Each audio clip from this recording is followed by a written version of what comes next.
Գյուրջան Կասկադ 60 ամիս փուլային վճարում բազմաթիվ առավելություններ։ Ական հիմնարկում հերթական դատապարտյալն էր 22-րդ մահը։ Եվ իրավապաշտպանները եւս հազանգում են այդ խնդրի մասին, որն առկա է, ինչի հետևանք է այս ամենը։ Տարբեր խնդիրների հետևանք են մահերը, յուրաքանչյուր կոնկրետ դեպքում խնդիրը տարբերվող է, ունենք ինքնասպանության դեպքեր եւ ունենք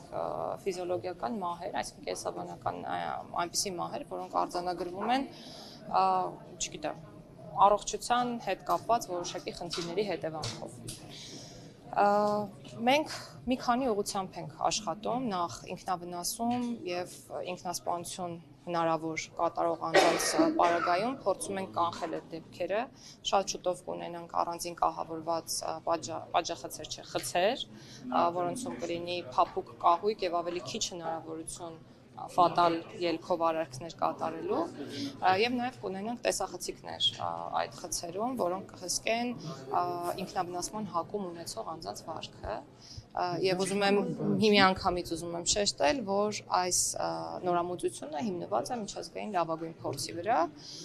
եւ մենք նույնիսկ հարցում ենք արել մեր գործընկեր եվրոպական պետություններին, թե ինչպես են իրենք պայքարում այս խնդրի դեմ եւ պատասխանն այն է, որ այլ լուծում քան տեսախցիկներն են չի կարող գոյություն ունենալ, որովհետև մենք չենք կարող խցում անձնական հսկողություն իրականացնել ֆիզիկական անձի մակարդակում օրը 24 ժամ, որպեսզի կարողանանք կանխել այդ վարքագիծը։ Առողջական խնդիրների բերումով մահերի հետ կապված ես ամբիոնից էլ նշեցի, կառավարության համապատասխան որոշման վերանայման կարիք կա, որը սահմանում է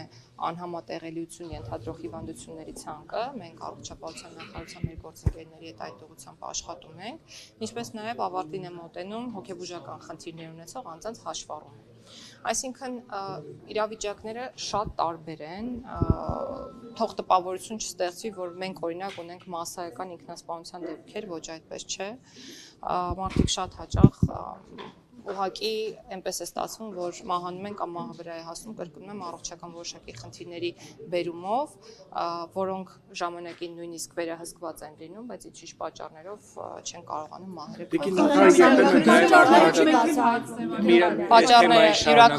յուրաքանչյուր մահվան դեպքով հարուցում է քրեական գործ եւ ես ձեզ վստահեցնում եմ, որ պատճառները բացահայտվում։ Երբեմն նաեւ արտարադատության նախարարությունն է տարածում հաղորդագրություն, նաեւ քրեակատարողական հիմնարկը ներողություն, որ օրինակ դատապարտյալի մոտ գնացած անձին փորձել են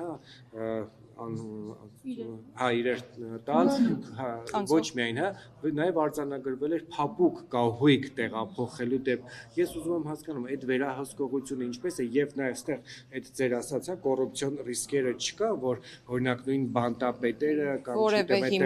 հիմնարկները որևէ հիմնարկում այս պայդրությամբ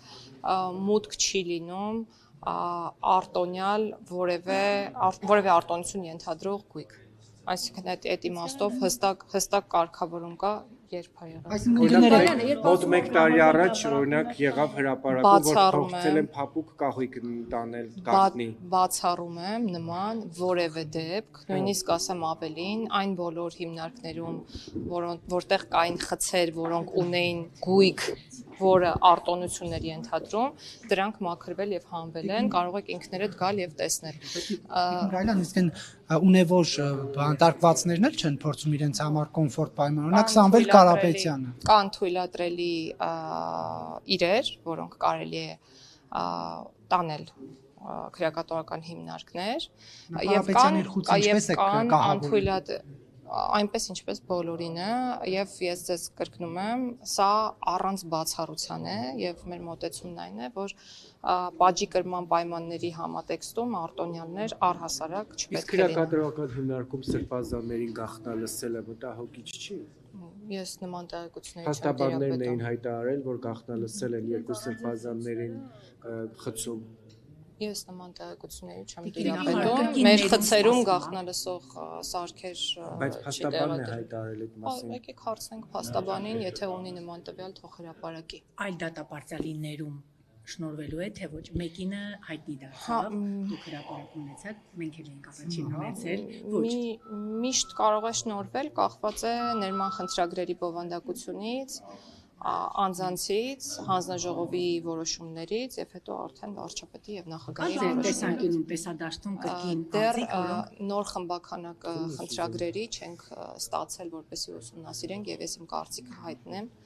բայց չէ էլ հայտնի, եթե ուսումնասիրած լինեի, որովհետեւ հանձնաժողովի աշխատանքների ընթացքում դա պետք է բացահայտվի։ Տերին Գալյան, երբ ասում եք, որ պատճառները ինքնասպանության կամ ինքնավնասման քննվում են դատական գործերի հարուցվում, բայց ամեն դեպքում սա չի խոսում վատ բարքերի մասին, որ շարունակում եք քրեակատարողական հիմնարկներում։ Որն է վատ բարքը։ Վատ բարքը որն է։ Ում են ճնշում։ Ճնշում են դրա համար սրտամկանի կաթվածից մարդը մահանում է։ Ինքնավնասման մասին։ Տեսեք, ինքնասպանության դեպքերի հետ կապված ես չեմ ուզում անցնել այն շեմը, որից հետո այլևս կխոսեմ անձնական տվյալներից եւ անձնական տվյալներ պարունակող տեղեկություններից, ընդհանրական կասեմ, որ ինքնասպանություն գործող անձանց մեծ մասը, ծանրակշիռ մեծամասնությունը ունեն հոգեկան առողջության հետ կապված խնդիրներ։